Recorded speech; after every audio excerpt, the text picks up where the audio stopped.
दोस्तों साथियों, महाकुंभ पर टिप्पणी ये गाजीपुर के जो सपा सांसद हैं अफजाल अंसारी, उन्होंने की। अगर ये टिप्पणी जो है मक्का मदीना में हज के समय जो वारदातें हुई हैं, जिसमें लाखों जानवर जो है किस तरह से जो है मारे जाते हैं, उनके विषय में की होती और इसके बाद महाकुंभ पर ये टिप्पणी करते तो हम इनके साथ खड़े होते। और आपको बता दें कि सरकार ने अपनी पूरी ताकत लगा दी व्यवस्था करने में, लेकिन आप समझे जहां करोड़ों का मामला हो, जहां लाखों का मामला चल रहा हो, तो कहीं न कहीं कुछ तो अव्यवस्थाएं होती ही हैं। और ये अब सरकार की जिम्मेदारी है और इसके बाद हम आपकी भी जिम्मेदारी है कि हम किस तरह चलते हैं। और हमारे आपके बीच में कुछ हरामी तत्व भी घुस आते हैं जो प्रोपेगेंडा कर देते हैं। जैसे कभी आपने सुना होगा कि जो है लोग झूठी ही जो है कह देते हैं कि अरे चोर आया चोर आया चोर आया, अरे देखो आग लग गई आग लग गई, अरे देखो वहाँ ट्रेन जो है छूट गई, वहाँ भागो भागो भागो भागो भागो। और आदमी फिर ये नहीं देखता क्या है क्या, वो जहाँ सब भाग पड़ते वहीं और कोई बीच में गिर जाता है। अभी आपको एक घटना मैं बता दूँ दोस्तों साथियों, अपने हम पिछली वीडियो में बता चुके हैं कि आज जो आप जिसका वीडियो देख रहे हैं, यानी मैं शिव भारती पासी, हम भी फिल्मी दुनिया में 8 साल रहे और वहाँ नाम बदल करके हमने फिल्म राइटर एसोसिएशन के सदस्य बने और हमारे जो रिश्ते नातेदार थे, एक दो परिचित थे, उन लोगों ने अपना हाथ खींच लिया। हम कैसे सदस्य बने फिल्म राइटर एसोसिएशन के, ये हम जानते हैं। फिर कभी कभी मौका मिलेगा, जैसा कि हमने पिछली वीडियो में बताया था कि ये जो चैनल हमने बनाया है, हमें कोई ऐसा शौक़ नहीं था क्योंकि मेरी ऐसी उम्र नहीं। और अब इस समय अब तो थोड़ा थोड़ा जो है हम कम से कम नहीं तो 60% ठीक ठाक बोलने लगे हैं। 40% अब भी हम ठीक ठाक नहीं बोल पाते हैं, क्योंकि सन 84 से हमने मंच छोड़ दिया था और एक तरह से मौन हो गए थे। और जब पहला एपिसोड डाला है तो हम कम से कम 6-7-8 बार रिकॉर्ड किया, 6-7-8 बार फिर डिलीट किया, फिर रिकॉर्ड किया, फिर डिलीट किया, लेकिन फिर भी जो है 50 उसमें गलतियां थी, त्रुटियां थी, आज भी हैं हमारे बोलने चालने में। हमने आपको बताया कि मैं 60% तक उम्मीद है कि हो सकता है कि हम 40% हों। ये तो आपको सोच पा रहे होंगे कि हम कितने परसेंट ठीक बोल पा रहे हैं। तो दोस्तों साथियों, सबसे बड़ी बात यह है कि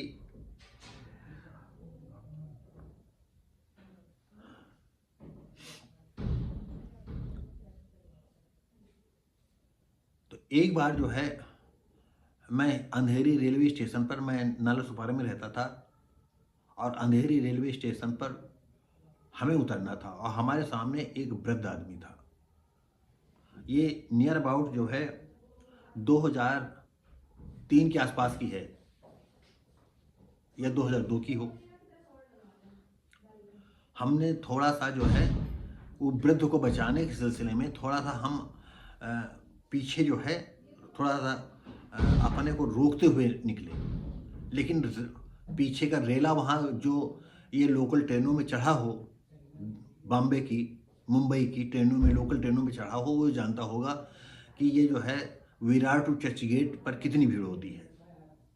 आपको बताएं, हम अपने को रोक नहीं पाए, पीछे से ऐसा रेला आया कि वो तो आदमी तो निकल गया जो वृद्ध था, और हम जो है झटके से उसी प्लेटफार्म पर गिर गए और मेरे ऊपर से 10 आदमी निकल गए। मेरा बैग जो है टांगे हुए थे, जिसमें हम स्क्रिप्ट वगैरह रखते थे, कुछ स्टोरियाँ रखते थे जिनको, तो वो टूट करके जो है उस भीड़ में ट्रैक पे चला गया।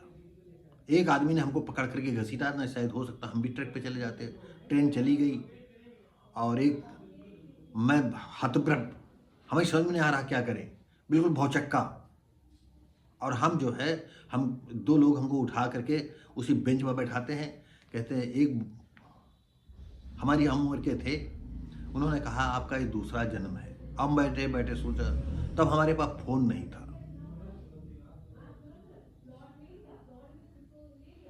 और हम अपने एक दोस्त के साले के यहाँ रहते थे, नाला सुपारा में।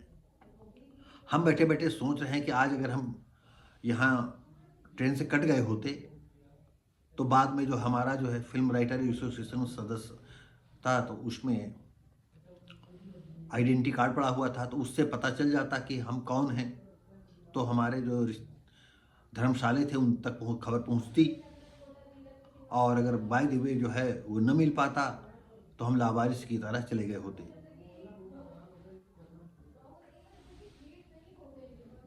तो आपको बता दें कि फिर हम 2-4 दिन जो है उठ नहीं पाए, और जहाँ लाखों का रेला हो और जो गिर जाए एक के ऊपर दूसरा दूसरा तीसरा, तो उस पर कितने मर सकते हैं, कितने जी सकते हैं, कितने हाथ पैर टूट सकते हैं, इसका अंदाजा आप लगा सकते हैं। ये कहीं कोई हादसा हो सकता है। आपने कई बार मक्का मदीना में सुना होगा हज के समय कितने लोग जो है कालकलवित हो गए। तो यहाँ जो अफजाल अंसारी हैं, जो गाजीपुर के सपा सांसद हैं, और वैसे भी सपा अखिलेश या सपाई जितने भी हैं इस महाकुंभ के खिलाफ हैं। अगर हम भी कह दें कि हम भी खिलाफ हैं तो हमारे दर्शकों को बात पचेगी नहीं। लेकिन यहाँ बात ये आती है, ये अफजाल अंसारी जो है सपा सांसद, उन्होंने बहुत ही कहा कि मान्यता ये है कि जो संगम में डुबकी लगाएगा वो जो है स्वर्ग पहुंच जाएगा। तो इसका मतलब ये है अब कोई नरक में नहीं रह पाएगा, नहीं रह जाएगा, ये इनका कथन है। देखिए, हमने कई अपने वीडियो में बताया है, कहीं न स्वर्ग है न कहीं नरक है। और दुनिया में जितने भी धर्म हैं सब में आडंबर है, किसी में कम है, किसी में ज़्यादा है। कोई ऐसा धर्म धरती पर नहीं है जिसमें आडंबर न हो। अगर जो ये कहता हो कि नहीं इसमें आडंबर नहीं है, वो हमसे बात कर सकता है।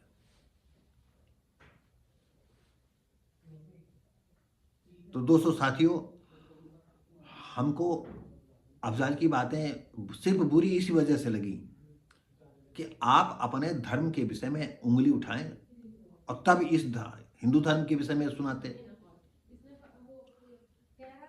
अरे आस्था है या जो भी आप इसको समझ लो, क्या योगी सरकार ने केंद्र सरकार की मदद से या योगी सरकार ने खुद अपने प्रदेश स्तर पर संगम में किस कदर से जो है सुविधाएं और व्यवस्थाएं की हैं, ये वर्ल्ड देख रहा है। यहां हम योगी के साथ हैं। हम उसमें नहीं जाना चाहेंगे कि कहाँ स्वर्ग है कहाँ नरक है, और संगम में नहाने से किसको स्वर्ग मिलेगा, हम इस विषय में नहीं भी जाना चाहेंगे। सिर्फ अफजाल अंसारी के कहने के अनुसार कि आप ये कहते हो कि अब तो जो है सब संगम में नहा लेंगे, क्योंकि अब 60 करोड़ तक आप नहाने की संभावना बन रही है कि 60 करोड़ तक हिंदू नहाएगा। और ये भी सच है कि अभी कानपुर में कहीं दिल्ली में बलबे हो रहे हैं, वहाँ 18-18, 20-20 लोग मर रहे हैं, कहीं इधर मर रहे हैं, कहीं उधर मर रहे हैं।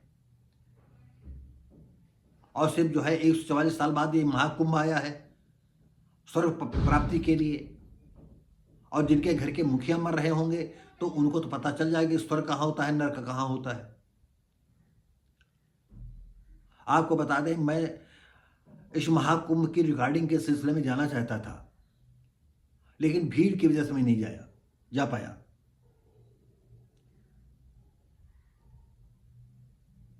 किसी ने कहा कि 6-7 किलोमीटर आपको पैदल चलना पड़ेगा, रेलवे स्टेशन से हो सकता है कि आपको टिकट न मिले। तो हम बहुत परेशान हुए। फिर आज तक अभी हम प्लानिंग नहीं कर पाए कि हम महाकुंभ, क्योंकि अब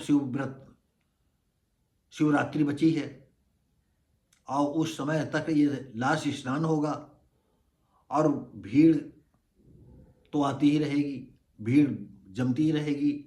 और जहाँ भीड़ होगी वहाँ फिर कुछ ऐसे अराजक तत्व होंगे और वो इस तरह मचा देंगे, वो गिरा देंगे, क्योंकि जो होंगे भीड़ में अराजक तत्व, वो चाह रहे होंगे कि जो है योगी सरकार पर और केंद्र सरकार के ऊपर जो उंगली उठे। आप इतना उठाइएगा कि यह जो है इतना स्वर्ग और नरक के चक्कर में इंसान मत पड़े। और अगर एक आदमी जा रहा है तो संगम से एक बोतल पानी लेते आया या एक 5 लीटर पिपिया भरे लेते आए, पानी किंच करके वो अपने स्वर्ग की प्राप्ति कर ले, ये बेटर है। और जहाँ लाखों लाखों आदमियों को मांस ही मांस चल रहा है, इंसानों के जहाँ पैर रखने जगह नहीं है, और वहाँ कोई एक हादसा हो जाएगा तो वहाँ सैकड़ों लोग काल कलवित हो जाएंगे, इसमें कोई दो राय नहीं है। हम इसमें योगी या मोदी या बीजेपी सरकार को बिल्कुल कटघरे में नहीं खड़ा करेंगे, और न कटघरे में कोई खड़ा करने की मतलब उसमें क्षमता है, वो अलग है कि ये राजनीतिक पार्टियां हैं और हमारा जो है रोटियां सेक रहे हैं, हम उसमें रोटियां मैं भी सेक रहा हूं, मैं चैनल के लिए जो है मैं वीडियो बना रहा हूं। तो हम दो पक्ष से बना रहे हैं कि अफजाल अंसारी एक मुसलमान है और वो ही बता रहे हैं, व्यंग कस रहे हैं कि अब कोई जो है नरक में नहीं रह पाएगा, क्यों मान्यता है जो महाकुंभ में स्नान करेगा वो सीधा स्वर्ग जाएगा। और तुम्हारे यहाँ जो मक्का मदीना में होता है, जो मर जाते हैं वो जन्नत जाते हैं, वो 72 पुरुष मिलने जाते हैं। तुम्हारी हिम्मत है, तुम कह सको कि कहीं 72 उग्रे नहीं होती हैं। हम अफजाल अंसारी से कहना चाहते हैं, कौन सी 72 हुरे? हकीकत तो ये है कि अगर कुछ कह दें तो हमारा जो है यूट्यूब वाला जो है, हमारा जो चैनल वाले हैं, वो कहो वीडियो हमारा लाक कर दें, क्यों 2 स्ट्राइक हमको मिल चुकी हैं। तो अफजाल अंसारी जी, आप अपने धर्म पर भी कुठाराघात करें, क्योंकि अगर हम ये बात कहते हैं तो हम हिंदू धर्म के विषय में भी कहते हैं, इस्लाम के धर्म, बौद्ध को भी हम कहेंगे। और सबसे बड़ी बात एक और अब बात आ गई है कि ये जो है मामला आता है एक रविदास जयंती का मामला है। ये वीडियो सदियाबाद में एक दिन पहले संत रविदास जयंती पर आयोजित कार्यक्रम से जुड़ा बताया जा रहा है।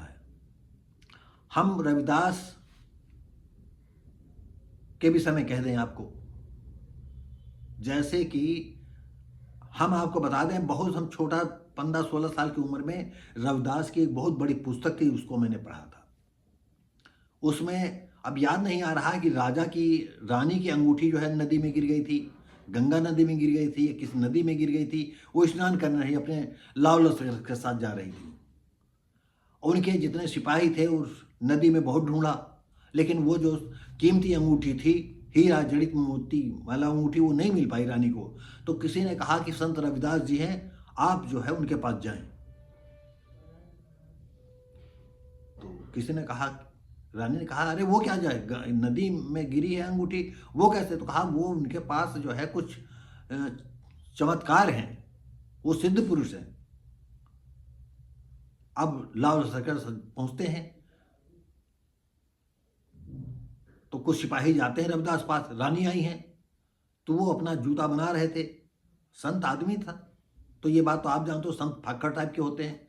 तो आई होंगी रानी, हमसे क्या लेना था, काम बुला रहे हैं तो कहा बुलाने दो, हम अपना काम करेंगे, हम अपना जूता बना रहे हैं, जिससे 2 पैसा मिलेगा, अपना हम खाना पानी रोटी दाल चलाएंगे।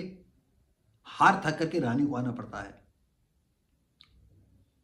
तो जो उनके पास टूटा फूटा जगह होगी, जो बेंचें या कटोरी या खटिया चारपहिया दिया बैठने के लिए, तो जैसे काम पूछा, क्या आप क्यों आई हैं रानी जी? उसने आदर सत्कार अभिवादन उचित रूप से किया, क्योंकि रानी थी। उन्होंने कहा मेरी जो है सोन रत्न जड़ित जो है अंगूठी जो है गिर गई है नदी में नहाते वक्त, पता चला कि आप ढूंढ देंगे। तो कहा ठीक है, आप बैठिए। अब रानी बैठी और ये अपना जूता बना रहे हैं। 1-2 बार कहा तो उन्होंने कहा, आप अगर नहीं आपको संतोष है तो आप जाएं। भाई साधु संत ऐसे ही होते, चाहे राजा हो, चाहे प्रजा हो, चाहे गरीब हो, किसी अपनी लठमार भाषा बात करते हैं, प्यार से बात करोगे प्यार से बात करेंगे। रानी चुपचाप बैठ गई। उनका जब जितना एक आइडिया था कि इतना हमें काम करना है, या कोई काम लगा हो तो उसको निपटा दिया। तो हाँ बताएं कैसी अंगूठी थी? तो उन्होंने कहा कि ऐसी थी। कहाँ गिर गई? वहाँ। उन्होंने आँखें बंद किया, उन्होंने जो है जिसमें चमड़ा भिगोते हैं, जो पानी रखते हैं, इतना बड़ा पाट होता है, उसमें हाथ डाला और हाथ डाल कर ही निकाल करके दे दिया। रानी देखी तो बड़ी खुश हुई और उन्होंने इनाम देना चाहता। कहा इनाम किस बात की, हम इनाम के लिए नहीं काम करते हैं, आप जाइए, आपकी अंगूठी मिल गई है। तो जो रविदास को मानते हैं, रविदास भगवान मानते हैं, अरे तुम किस किस को भगवान मानोगे? हैं, रविदास कोई भगवान थे। और ये चमत्कार अगर कोई रविदास का चेला हो हमें बताए आकर के कि हम कोई सामान फेंक आते हैं और हमारी वो जो सामान जो है वो गड़ुए में निकाल दे या कोई वो अपने पास से निकाल दे, तो ये चूतियापे वाली बातें जो है, तुम दलित समाज के हो, हम भी दलित समाज के हैं, तो कब तक जो है दलित समाज को जो है इस तरह गुमराह करते रहोगे। और तुम्हारे उसमें आता है एक बड़ विशेष का अफजाल अंसारी, और वहां ही बताता स्वर्ग नरक की बात। अरे अपने लोगों को क्यों नहीं बताता है? आप लोग नहीं समझ सकते हो कि रविदास जो है वो स्वर्ग नरक आपको दे देंगे। आपकी भावनाओं के अनुसार वहां आकर के बोला, क्योंकि आप लोग भी जो है स्वर्ग नरक की बात करते हो, और यहां जब रविदास की बात आती है तो फिर वही वही चुतियापे वाली बात करते हो।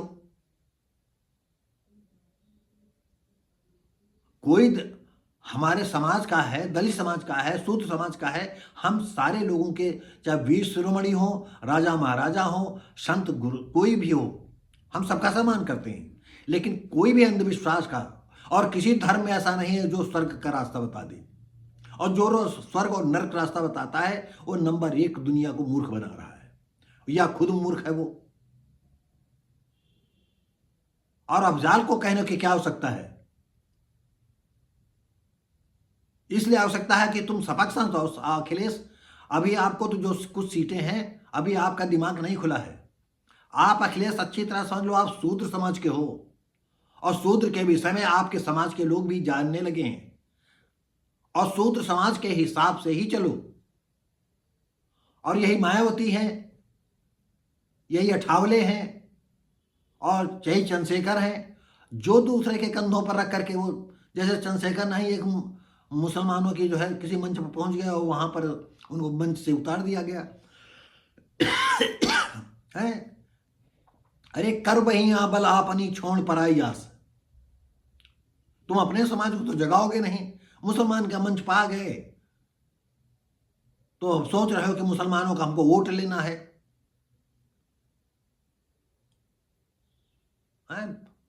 लेकिन अगर ज्ञान बात करना है तो सबके साथ एक जैसी करो। न्याय वाली बात करना है तो न्याय वाली, अंधविश्वास के खिलाफ चलना है। अगर महाकुंभ नहाने में स्वर्ग नहीं मिल सकता है तो स्वर्ग किसी को नहीं मिलेगा।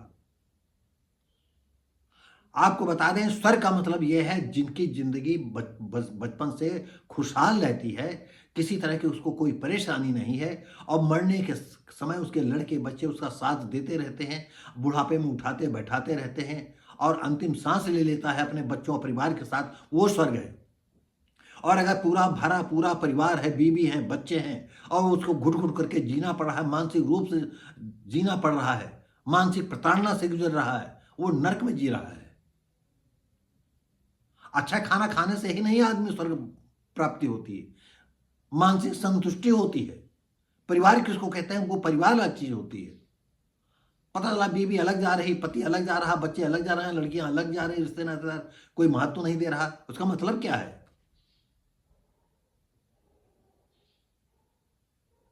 तो नर्क आप खुद समझ सकते हैं। हमने ऐसे 2 लोगों को देखा है जो कि चलते फिरते, हम वीडियो बड़ा ना हो जाए तो बहुत शार्ट बताते हैं। मैं यहाँ से 15 किलोमीटर गांव है, गंगौली गांव में, वहां का रहने वाला हूं। एक मन्ना कोरी थे, सुबह जाते हैं, 2 बैल थे उनके पास, अकेले रहते थे, और कंधे पर हल रखते हैं। करीब 65 साल की उम्र थी उनकी, हो सकता 70 साल की हो। और उस हल पर माची जो होती है, जो बैलों को बांधी, मतलब गले में डाल दी जाती है और हल लगाया जाता है, माची उसमें टांग लिया। और बैलों को जो है, क्योंकि मेड़ों से गुजरना होता था, गलियारे हों, तो बैलों को माची डालने चले जाएं। अब हमें यह पक्की याद नहीं है कि वो गलियारे से उनके यहाँ तक रास्ता था कि कुछ मेड़ों से गुजरना था, उसे गलियारा था वहाँ, तो हो सकता बैलों के गले में माची डाल दी हो, और हल कंधे पर रख करके और कुछ खुरपा या औगी लेकर के साथ चल दिए। सुबह से लगा के रात तक, इन्हें दोपहर 11 बजे तक हल जोता, और जोतने के बाद जो घास निकली उसको इकट्ठा करके धूप में डाल दिया, थोड़ी देर सुस्ताए, थोड़ा अपने बैलों को भी इधर उधर बांध दिया, कोई आसपास की घास चल लें। और घास को जो है डंडी से झकझोरते हैं जो तो मिट्टी झड़ जाए। देखे गठरी खोपड़ी पर रखी, कंधे पर हल रखा और बैलों को ले करके चल देते हैं। गांव आते हैं, बैलों को पानी पिलाते हैं। एक बल्कि ताल था, हो सकता ताल से पानी पिला लाए हो, लेकिन यहां भी पानी उन्होंने पिलाया। जो गोबर उबर था उसको किनारे किया। जानवरों को, जो 2 बैल थे उनको चारा वारा लगा दिया, खाना बनाया, खाना बना रख दिया और तुरंत जो है नहाने गए। नहा करके आए तो खाना खाया, खाना खाने के बाद तुरंत ही जो है चौका चूल्हा कर दिया, साफ कर दिया और बिस्तर में लेट गए। और ये शायद सितंबर का महीना था। मैं किन्हीं कारणवश ऐसे गुजरा उनके दरवाजे के सामने से, तो देखा उनका मुंह खुला हुआ था। तो हमने देखा कि इस तरह तो कभी मन्ना कक्कू जो है कभी नहीं सोते हैं। तो हमने वहीं से आवाज़ दी पहले, मन्ना कक्कू, मन्ना कक्कू। जब कोई आवाज़ ना आई तो वो टटवा लगा, डंडों का बना रखा था गेट, जिसमें कि अंदर कोई जानवर ना, उसे हटाया। धीरे में गए तो हमने हिलाया, मन्ना कक्कू, तो वो आवाज़ नहीं आई। हमने आसपास उनके परिवार के लोग रहते तो उनको बुलाया। हमने कहा मन्ना कक्कू तो खत्म हो गए। और यही बात जा करके जो है हम गांव, हमारा एक स्कूल के पास इमली के पेड़ थे, खिन्नी के पेड़ थे और ज़्यादातर हमारे गांव और गांव का जो खेरा था गर्मियों में नीम, मतलब ये काफ़ी पेड़ बहुत बड़ा, आज भी खिन्नी का पेड़ है, नीम इमली का पेड़ है और 1-2 पेड़ थे, उनमें छाया में बैठ करके, और एक तरह से वो ग्राम पंचायत की जगह थी वो, और वहीं बैठ जाते थे लोग, वहीं बतलाया करते थे। हमने जाकर के बताया कि नहीं, मन्ना कक्कू मर गए। अब वहीं पर डिस्कस होने लगा, अरे तो सुबह जो है हल जोत रहे थे, तो देखिए ये खाना खाया पिया और मर गए, तो इसको सर भले चाहे अपना अकेले रहते हो, अपना अकेले खाते थे, अकेले बनाते थे। ये तो सच है कि परिवार में कोई नहीं था। वो पीड़ा जो है वो कैसे उन्होंने झेली, पत्नी का सुख उनको नहीं मिल पाया, बच्चों का सुख नहीं मिल पाया, लेकिन चलते फिरते मर गए। हम तो समझेंगे यही सुख था, यही स्वर्ग था उनके लिए। ऐसे ही एक और पड़ोसी थे, हमने उनको भी देखा, बिल्कुल ठीक हमारे घर के बगल में। उनका भी मुंह फैल गया था। मैंने जाकर के कहा चुरई कक्कू, चुरई कक्कू। उन्होंने इतना तो कहा हाँ, ऐसे आवाज निकली हाँ। फिर दोबारा आवाज नहीं आई। और उन्होंने एक बच्चे को गोद ले रखा था, उसका रामधार नाम था। हमने बुलाया, वो जब तक आता है अरे मौसिया, अरे मौसिया, अरे मौसिया, लेकिन मौसिया जा चुके थे। तो होता ये है दोस्तों साथियों कि अगर आप चलते फिरते मर जाते हैं, परिवार है तो अच्छी बात, हो अगर अकेले हैं तो अच्छी बात है। और आप बड़े ही जो है धन्ना सेठ हैं और आपको 6 महीना चलने फिरने में दिक्कत होती, टट्टी फिरने में दिक्कत होती है, पता चला कि दिमाग फेल हो जाता है, आप टट्टी वहीं विश्राम कर देते हैं। आपको मालूम है वृद्धावस्था में याददाश्त कमज़ोर हो जाती है, तो जब याददाश्त कमज़ोर हो जाती है तो कहीं आदमी टट्टी करता है, और दीवार। तो दोस्तों साथियों अब आपको बता दें, तो ये हम अफजाल अंसारी का सिलसिला लेकर के आए हैं। ये मैंने उनके कहे हुए बयानों के ऊपर कि रविदास की जयंती में जाते हैं और ये भी अपनी रोटियां सेके कि हमारे जितने ये रविदास भाई लोग हैं जो मानते हैं हमें वोट देंगे। भाई वोट तो देंगे तुमको, क्यों तुम उनकी जैसी कह रहे हो। लेकिन हम रविदास को मानने वाले उनके अनुयायियों से भी हम कहना चाहते हैं, आप लोग रविदास को भगवान कहते हो, ये बात बिल्कुल अस्वीकार मैं करता हूँ। और रविदास कोई भगवान नहीं थे, और दुनिया में कोई भगवान नहीं है, कोई अल्लाह नहीं है, कोई गॉड नहीं है। अगर भगवान है तो लड़के बच्चों के जो उनके माँ बाप हैं वही भगवान है, इसके पीछे कोई भगवान नहीं। और स्वर्ग नर्क हम आपको डिस्कस कर चुके हैं। तो दोस्तों साथियों अब आपको बता दें कि कुछ बातें ऐसी हैं हम पर थोड़ा सा आपको बताएंगे। जैसे भीड़ के कारण ट्रेनों की हालत, लोगों ने जैसे कुछ आपने देखा होगा क्लिपें आई सोशल मीडिया पर, और जो अच्छी अच्छी गाड़ियां थी उन पर जो है जब साधन नहीं लोगों को मिला तो लड़के जितने थे, लड़के औरतें जो है गुम्मा लेके जुट गए, कितने शीशा तोड़ दिए गए। ऐसा इनको नहीं करना चाहिए था। और सरकार को भी अंदाजा ऐसा नहीं होगा कि इस तरह भीड़ लगेगी, रेलवे प्रशासन को भी ऐसा नहीं लगा होगा, और जिन लोगों ने किया है वो गलत किया है। तुम स्वर्ग के लिए जा रहे हो, बैकुंठ प्राप्त करने के लिए संगम में नहाने जा रहे थे और यहाँ तुमने ट्रेनियों के साथ ऐसा व्यवहार किया है। और जितने जो है एसी कोच थे वो लोग जो है अपने बाप का माल समझ रखा।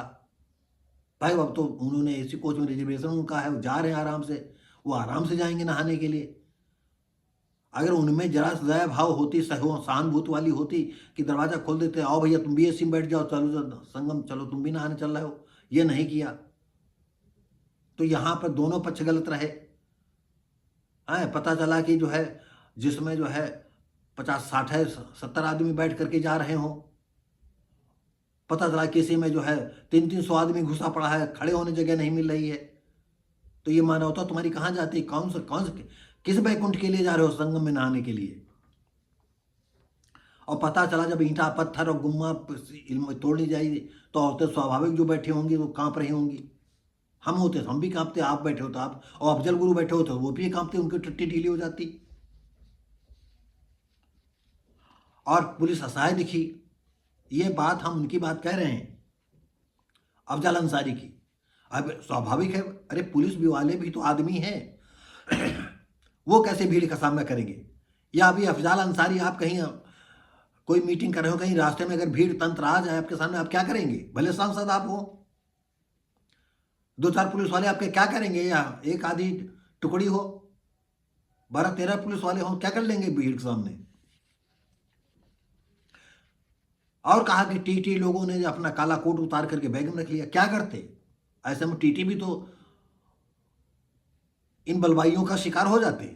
तो उन्होंने ठीक किया। और जितने बलवाई थे वो 15-20 साल से लड़के थे सब, और जानते हो उस उम्र में कितना जुनून होता है, उनको भी स्वर्ग प्राप्ति। अब इनको कोई बताने वाला नहीं है कि संगम में नहाने से कोई स्वर्ग नहीं जा पाएगा। और जो भी कहता है, अब क्या कहें, उस विषय में ज़्यादा कहना उचित नहीं है।